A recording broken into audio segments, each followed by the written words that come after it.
Hello everyone, this is Lulu Delphine from Turning the Wheel, here to bring you our second resilience building video. I am going to be sharing with you some of Turning the Wheel's embodied tools for self-care. And if you haven't checked out the first video, we have another one. So I know that's in the MNA library of videos for you. So check that one out if you haven't. It doesn't need to come before this one, but it's there for you. So in this video, I'm going to be offering you some tools, including a tool called I Am Here. I Am Here is a presencing tool. It's a way to make sure that you are present to whatever you're about to encounter. And oftentimes if we can get to that place, we can enter situations in a more empowered way. So I hope you like I Am Here. We're also going to be doing some appreciation practice, which can shift the entire physiology of your body and your perspective as well. And finally, a practice called Catching Happiness, which has been shown to make huge shifts in neural pathways in the brain. So please enjoy these tools and go ahead and do them along with me on the video. And if you have any questions or comments about this experience or just need to reach me for any reason, please reach out to Lulu at turningthewheel.org. Enjoy and thanks. What you'll do is you'll take your hand, you'll start just above your head, and you'll trace down your midline. So you're not touching your body, you're just right on the edge of it. Just tracing down. And then once you get to your neck, your cervical vertebrae, you're going to imagine actually tracing the inside of your spine. So you're really going in there energetically, even though you're not physically touching. Down the spine, tracing each vertebrae and saying, I am here. All the way down to your pubic bone, to the very base of your spine, your coccyx. Let's do that again. So I'm going to start above the head. And it helps me to actually say, I am here out loud. You can do whatever feels good to you.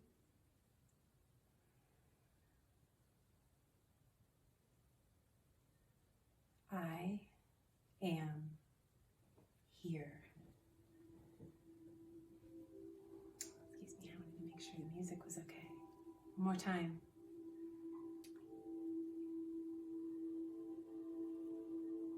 I am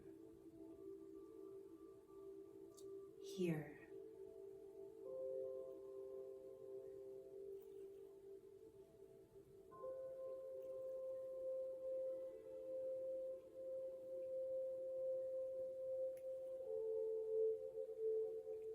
Beautiful. And then let's taking one hand on your heart and one hand on your belly.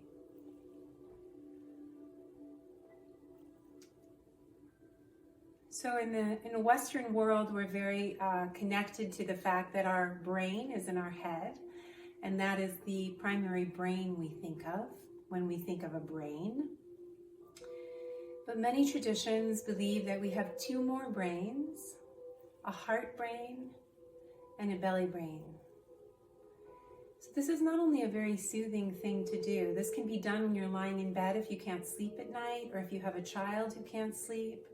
If it's okay with them for you to put your hands on them there, or if they would like to, or if you would like to for yourself. Making contact here is soothing, but it's also reminding the body to remember these two additional brains, because they offer us so much information, particularly the heart brain, which has an electromagnetic field which extends 3 feet outside the body. It can actually be photographed, right? So it's powerful. And if you're concerned about loved ones right now and you want to send them some energy, some love, you can, and they can feel it.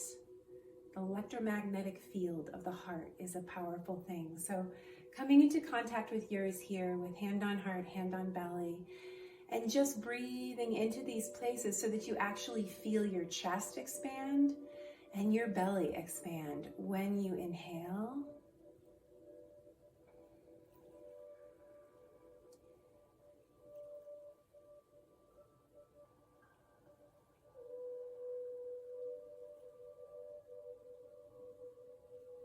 And as you're doing this, I'd love to invite you in the practice of appreciation.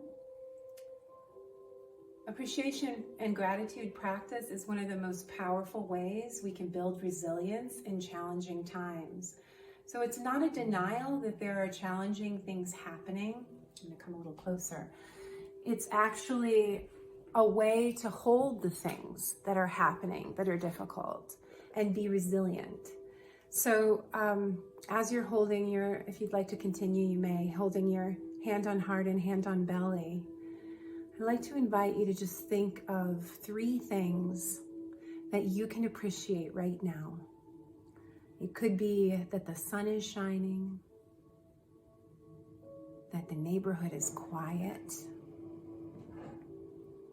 and that you can hear your child laughing.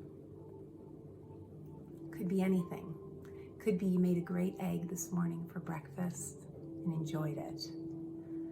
Anything you can appreciate about today, about right now. You can say those out loud or to yourself.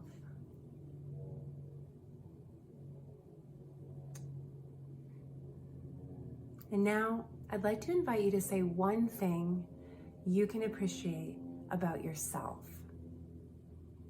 This is harder for some people.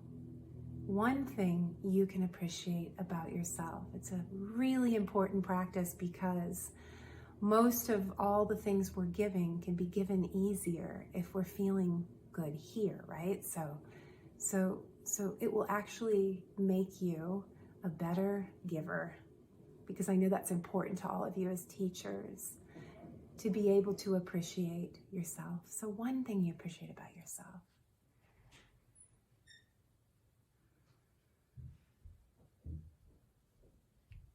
Thank you.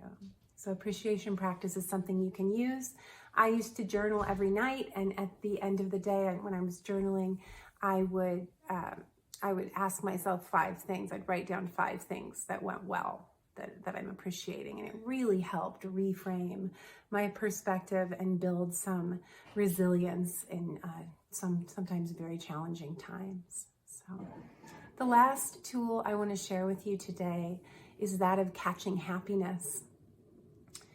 There have been studies that have shown that if we are able to take just 15 seconds to be present with a moment of joy or happiness, that actually will remain in our bodies and create new neural pathways. So sometimes we're so quick to go on to the next thing, we don't take a moment to stop and notice, right? So if you've just had a moment with your child, if you've just noticed an amazing sunset, if you're taking a bike ride and you're enjoying that, whatever the moments of happiness are, just take a minute to catch it. And the way you can do this physically is while it might look a little weird, you're at the ice cream place and you're having ice cream with your family and you suddenly do this, but it's okay. You can do it in your mind as well. But here's the physical one. If you want to do it physically, you're going to, in the moment, you just kind of reach up, catch it, and bring it down. Just for 15 seconds to just be present with whatever that moment is. Right? And it enters into your physiology in a different way than if you just kept experiencing and didn't take a moment to be present with it.